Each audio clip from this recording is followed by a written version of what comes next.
یوسف علیہ السلام کی بات چونکہ چل پڑی ہے تو یاد رکھیے کہ یوسف علیہ السلام کو جب ان کے بھائیوں نے کنویں کے اندر ڈال دیا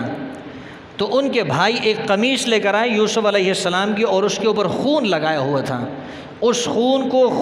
قمیص کو خون کے اندر رنگین کیا، اور وہ قمیص جو ہے یوسف علیہ السلام کے بھائی اپنے والد کے پاس لے کر آئے اور اپنے ابا جان سے کہنے لگے، یعقوب علیہ السلام سے، ہمارے بھائی کو بیڑیا کھا گیا ہے، یہ دیکھو اس کی قمیص جو ہے وہ خون سے رنگین ہو گئی ہے، ہم آپ کے پاس لے کر آئے۔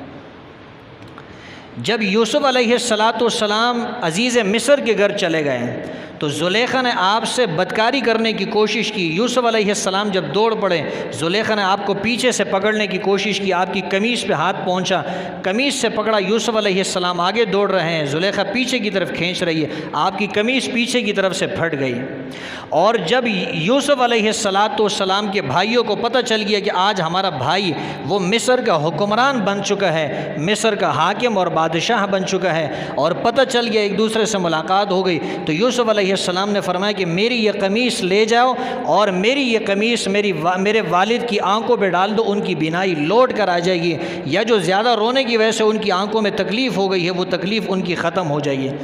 3 جگہ ان کے واقعے میں ہمیں قمیص کا ذکر ملتا ہے، 3 جگہ ان کے واقعے میں قمیص کا ذکر ملتا ہے، تو معلوم ہوتا ہے کہ یوسف علیہ السلام کے قصے کے اندر قمیص کا ایک خاص قسم کا تعلق ہے، اور میرا اپنا ذوق یہ کہتا ہے کہ اس میں اشارہ بھی اس بات کی طرف ہے کہ انسان کا لباس جو ہونا چاہیے وہ بھی کون سا ہونا چاہیے،